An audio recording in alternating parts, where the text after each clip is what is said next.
বলেছিলাম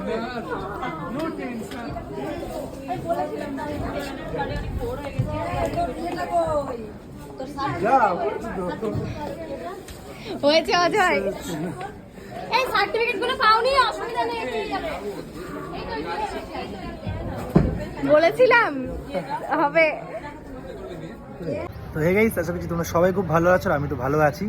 তো বিষয় হচ্ছে আজকে 1:05 আমার ট্রেন ছিল, বাড়ির থেকে বেরিয়েছি 1টার সময়, তাই বাড়ির থেকে আমি ব্লগটা স্টার্ট করতে পারিনি, তাই স্টেশনে এসে চায়ের দোকানে বসে ব্লগটা স্টার্ট করছি। আজকে হচ্ছে 22শে জুলাই। আজকে আমার কাছে অনেকগুলো স্পেশাল দিন, যেমন হচ্ছে আজকে আমাদের ভারতের ন্যাশনাল পতাকার বার্থডে, সেকেন্ড হচ্ছে আজকে শ্রাবণ মাসের প্রথম সোমবার, এবং থার্ড হচ্ছে আমাদের ফ্যাশন শোয়ের ফাইনাল শো। তো আজকে আমি যাচ্ছি বহরমপুরে।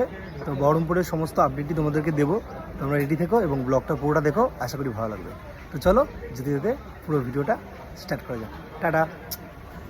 পুরো ব্লগটা আমি ঠিকঠাকভাবে করতে পারিনি, কারণ প্রচণ্ড কাজের প্রেশার ছিল। তো তারপরে আমি ট্রেন থেকে নেমে টোটো করে চলে গেলাম রবীন্দ্র সদন। আর আমাদের বহরমপুরে বেশিরভাগ অনুষ্ঠানগুলি তোমার রবীন্দ্র সদনে হয়ে থাকে। তো রবীন্দ্র সদন জায়গাটা যেমন সুন্দর তেমন নিয়ম শৃঙ্খলা এবং দারুণ, এবং এখানটাতে আমি এতবার গিয়েছি যে আমার এই জায়গাটার প্রতি একটা আলাদা ভালোবাসা রয়ে গেছে। তো রবীন্দ্র সদনে আমরা একটু ঘুরে তোমাদেরকে দেখিয়ে দিলাম। আর আমার হাতে একদমই টাইম ছিল না, কারণ আমাকে ঠিক টাইম মতন পৌঁছতে হতো। সেখানে গিয়ে সবাইকে একবার প্র্যাকটিস করানো, খাওয়া দাওয়া করানো, অনেক অনেক অনেক কাজ ছিল। তারপরে রবীন্দ্র সদনে একটুখানি ঘোরাঘুরি করার পর আমি চলে গেলাম আমাদের গ্রিন রুমের দিকে। গ্রিন রুমে যাওয়ার আগে আমাকে পড়তে হয় এইসব মানুষগুলোর পাল্লায়, যারা আমাকে পেয়ে একদম পাগলের মতন করে। তো আমি দেরি করে কেন এসেছি সেই নিয়ে। তো এখানে পাবলিক বসেছিল এবং পাবলিক রিয়াকশানটা নিয়ে নিয়েছিলাম। তো স্টার অফ গ্ল্যামারের পক্ষ থেকে আমাদেরকে চাউমিন দিয়েছে। কার দোকানে আমি জানি না, তাহলে তার দোকানে আবার প্রমোট হয়ে যাবে। তো যাই হোক, ভালোই হয়েছে। আর খালি পেটে খাওয়া দাওয়া মানে ভালোই লাগে। আর সেকেন্ড কথা, আমার সঙ্গে আমার ছোটো ভাই, সেও কম বেশি খাচ্ছে।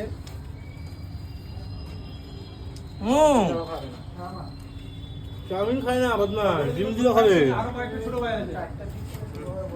আরো একটা ছোটো ভাই আছে, ওকে দেখা, ওকে দেখা না বলছি। এ হলো বুলডগ, ওটা নিয়ে নি। এখন ভাতের ভিডিও পাইনি, আমরা করে দিয়েছি। এবার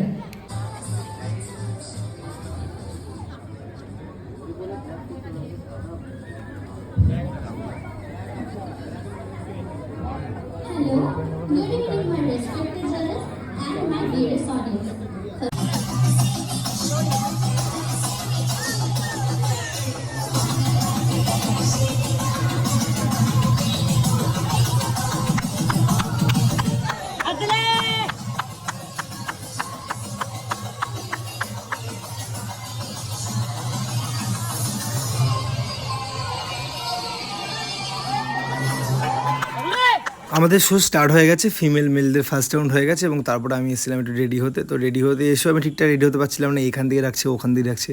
যাক, মোটামুটি আমি একটু হালকা টাচ দিয়ে নিলাম, এবং তারপরে চলে গেলাম আমাদের সেকেন্ড রাউন্ডে।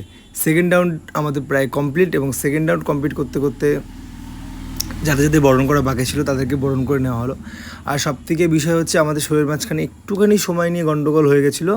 তো যাই হোক, আবার সবটা ম্যানেজ করে আমরা ঠিকঠাক করেছি, কারণ যেখানে পরিশ্রম ভালোবাসাটা জড়িয়ে থাকে সেখানে সব কিছুই সম্ভব হয়। তো এটা হচ্ছে সেকেন্ড রাউন্ড, এবং সেকেন্ড রাউন্ড কমপ্লিট হয়ে যাওয়ার পর এলিমিনেশন রাউন্ড থাকে, এবং সেই রাউন্ডেই টপ 7 মেল এবং টপ 7 ফিমেল বেছে নেওয়া হয়, এবং তাদের মধ্যেই ফার্স্ট সেকেন্ড থার্ড ঘোষণা করা হবে। তো কোশ্চেন রাউন্ডও ছিল, কিন্তু একটু খিচিমিচি হয়ে গেছিলো, আমি আগেই বললাম। আর আমি পুরো ভিডিওটা, পুরো ব্লগটা ঠিকঠাকভাবে নিতে পারছিলাম না আমার কাজের প্রেশারে। তো যাই হোক, তোমরা সবটাই মোটামুটি একটু একটু করে দেখে নিলা। তো আমাদের সঙ্গে নতুন চমক ছিল ঢাকের আওয়াজে সমস্ত মেকআপ আর্টিস্টদেরকে বরণ করে নেওয়া, এবং সেটাই শুরু হলো।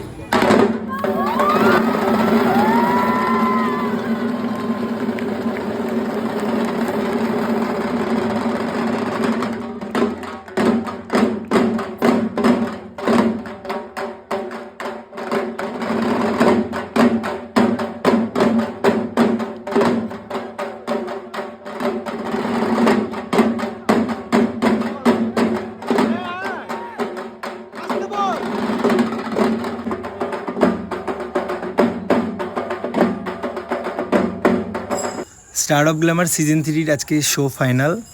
ভয়েস দিতে গিয়ে সত্যি মনটা খারাপ লাগছে, কারণ এই 4-5 মাসের জার্নি আজকে শেষ। সবাইকে খুব মিস করব। সবাই খুব ভালো থেকো, সুস্থ থেকো। আর কেউ যদি এই ধরনের শো করতে চাও, বা যাদের শখ যে আমি একজন প্রফেশনাল মডেল হব, বা ফ্যাশন শো আমার শখ বা স্বপ্ন, আমাদের সঙ্গে অবশ্যই যোগাযোগ করো। তোমাদের স্বপ্ন তৈরি করার দায়িত্ব বা তোমার স্বপ্ন পূরণ করার দায়িত্ব আমার বা আমাদের সকলের। তো এটা হচ্ছে ভাই অজয়, ও উইনার হয়েছে এবং লাস্টে সমস্ত স্টুডেন্টরা আমার কাছে এসেছিলো, আমাকে খুব ভালোবাসা আদর দিয়েছে। এই ভালোবাসা আদরগুলো কখনো পয়সা দিয়ে কিনতে পাওয়া যায় না, এটাই আমি বলবো। স্টার অফ গ্ল্যামারের সকল সদস্যদের এবং স্পেশাল থ্যাঙ্কস টু পুষ্পেন্দু এবং দীপদা আমাকে এত সুন্দর একটা গুরু দায়িত্ব দেওয়ার জন্য। এবং সবাইকে বলবো খুব মিস করবো, সবাই সুস্থ থেকো, ভালো থেকো, সবার সঙ্গে আবার দেখা হবে। আর ব্লগটা এখানে শেষ করলাম, সবাই ভালো থেকো, টাটা।